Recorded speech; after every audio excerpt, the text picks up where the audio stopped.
and go. Hello, everybody. Here we are again with Astrology Victoria with Dulcie. and Tatiana. I think we're on opposite sides. I don't know. Oh, maybe. Well, because we are on Zoom today. Again, we're doing it not from the same spot, but in each one in our houses. And we are under the astral blanket again for you guys. Okay, let's stop fooling around and go into what we're going to discuss today. So, Dulcie, what are we discussing today? So we'll be talking about all of the archetypes, the different signs, all the way from Aries to Pisces. So we'll start with Aries in this video, and we'll make our way through all of the others as well. Well, the archetype, for those who don't know, I pulled literally the dictionary definition. The original pattern or model from which all things of the same kind are copied or which they are based. A model or first form, prototype. In Jungian psychology, and this is the one we really work with in astrology, a collectively inherited unconscious idea, pattern or thought, image, etc., universally present in individual psyches. So that seems like, whoa, but basically in layman terms, makes sense. Dulcie, can you elaborate? I mean, the original, where things are what things are based on. So if our Aries is the archetype, then if we look out into the world and we see things that are similar to that archetype, it will be based on that specific archetype. So the original, the one that things are copied against or copied on.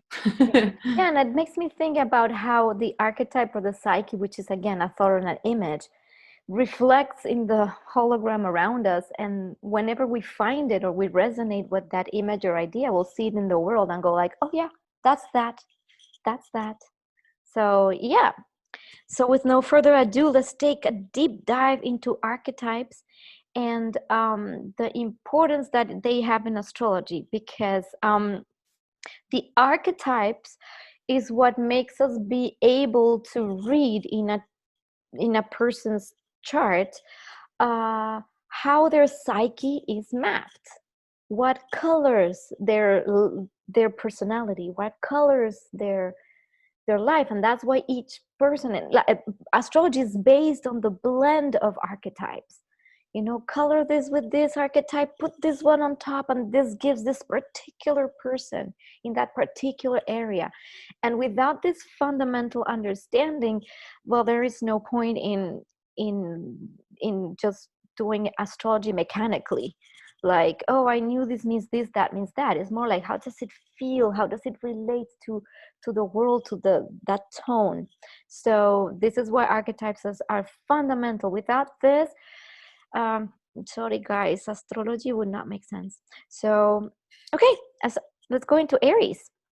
Let me share. Jump right in. Let's jump right in. Like an Aries. So Dulcie, I'm gonna ask you, because okay, I created these archetypes. Let's put a little side note. The reason why I'm using these is because I spent a long time digesting archetypes through thorough study and observation of myself, others, the study of the archetypes of astrology, and I created these visual representations filtered through my own understanding of the archetype. So each person might interpret slightly different, but an archetype is what it is. So it will have symbols and colors and ideas, images represented. So that's why I'm going to ask Dulcie what she sees first, and then I'll fill in, because I mean, I created these, so it's a little bit biased. All right, there you go, my dear Dulcie, jump in.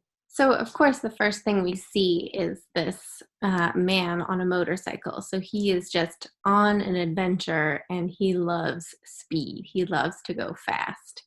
And we don't know where he's going, and he might not either, but he just wants to go. So he, and we talked about the morning sun. So I like that you've put that into this image as well. So Aries kind of represents the initiator, just as the morning, the dawn arrives. The Aries is the one who initiates, not necessarily sustains over a long period of time, but the Aries is the spark, the one that gets things going. And then my favorite part of this is the random dude climbing the wall. And that's totally Aries too. There's a wall, I want to climb it. Why? I don't know. I just do. It looks fun. So yeah. And the red color, just like the red, passionate fire, words that are associated with Aries as well.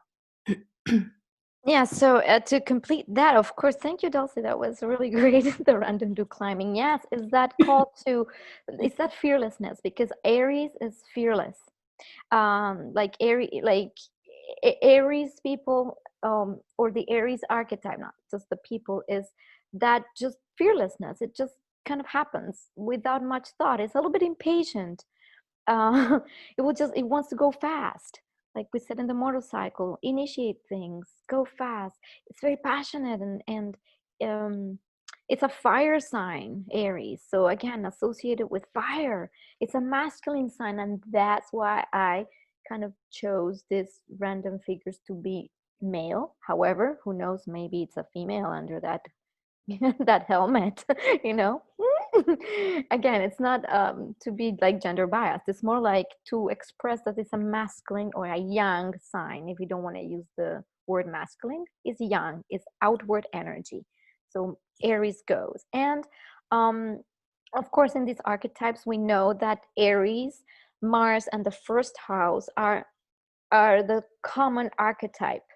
So whenever we're speaking Mars, we'll have the same blend of feel, Aries and the first house. So this is a little bit how that feels. Is there anything else that oh yeah, we could talk about the lower octaves. I almost forgot that, of the energy and the higher octaves. So every archetype or every energy, it's neutral, but it's polarized within the higher octave. Like if you had a musical note and you go dun, and then you have the high note dun dun dun dun dun, one's down here and one's up here, but it's the same note. So in the expression of the energy can be expressed in the lower frequencies or the higher frequencies, and that's up to us, right? Energy. So what it would be, they'll see some of the words associated with the lower expression of the Aries energy.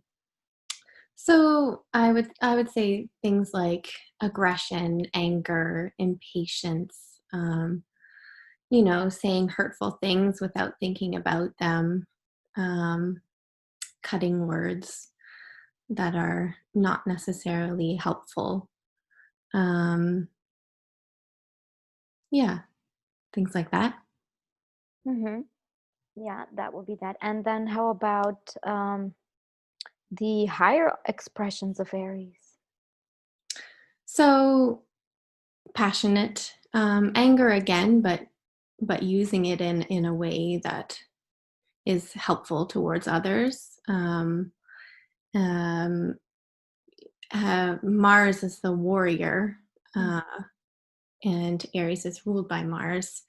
So a warrior for a cause. Of course, that cause could be a harmful cause, or it could be to help people who are oppressed. So I do have a few words to associate with that. So Aries, I have adjectives like brave, fearless, independent, and fast. That's for like the first the higher octaves. Certain nouns: warrior, defender, the daredevil, the survivor. These are all like positive expressions of that energy, or higher octave. Lower octave: aggressive, reckless, selfish, mindless, barbaric. And some nouns: assassin, brute, bully, warmonger. You know, so if you can see the spectrum of its energy, and if you have anything in your chart that is a lot of Aries, remember that you have this energy within, and you also have the power to choose what side to align with. So Dulcie, you're an Aries rising, right? Sure am. Do you resonate? Indeed, I do. A lot of these words were very much in my childhood, and I've had to learn how to tame them quite a bit. So, yeah, I remember my mom saying to me, "Dulcie, think before you speak," all the time. I was very impulsive, uh, and definitely like could be aggressive towards other children. But I learned how to tame that, and then also to be a fighter for other people rather than just causing trouble for the sake of it. But yeah, not thinking before acting, and just I want to do it, so I'm going to do it. That can be not so good, but it can also mean that you go on all kinds of amazing adventures that you're just not afraid to do it because you feel like doing it, so you do. Well, I am an Aries moon, Yeah. and How I need to do things my way. So Dulcie, stop talking. Okay. I'm kidding. It's like I like you said earlier on I could have been very like, okay, I'm just gonna do my own thing, or do reckless things like, I don't know, I just moved to another country without much thought. I just want to do this, and then, oh my God, what did I just do? It's only after the fact that I realize Mhm. what I've done. Like, oh, I climbed this boulders that happened to me in Joshua Tree National Park. I'm following this other Aries moon with Mars in Aries person, of course. I'm just going, oh, this is so exciting. Climb up, up, up, up. And then suddenly I look down, it's like, ah. And I was like, how did I get myself here? Again, it's like that need for adventure and excitement. And that has its downside, which is we need to learn to balance that out with the opposite polarity, Libra, right? In order to be able to integrate that energy when it's out of balance, or going into, or really focusing on the higher octave of it. So yeah, that's about it. Dulcie, anything on Aries before we move on to Taurus? Yes, just that it's a cardinal sign, so that it's a so all of the signs are either cardinal, fixed, or mutable. And Aries being a cardinal sign, it's an initiator, so Yeah. it's the beginning, at least in the northern hemisphere, it's the beginning of spring. Um, and Cardinal, by the way, is not just a bird. In astrology, cardinal means the initiation point. it's not just my last name It's either, not just your last name. Yeah. which it is. Anyways, yeah, so it just means that it initiates things. It's not necessarily about sustaining something, but it's um, yeah, starting something new. All right, I think we've been going on from on this accent for a while. So yeah, we're gonna move on to Taurus. So if you are an Aries, have Aries moon, sun, or rising, or anything prominent in Aries, like a stellium, meaning lots of planets, um, we'd like to hear about your comments, and share in the comments below, please, if you're any of that, because that's how we can corroborate these archetypes more and more and more. So we'd love to hear about you. So with this, like, blessings to you, and please watch the next video, and the next one, and the next one. Okay, we'll see you. One. Thank you.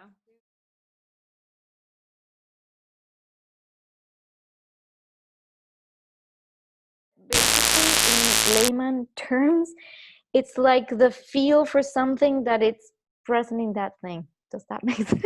And in everything that's that thing. That doesn't make sense. Dulcie, can you elaborate? I mean, the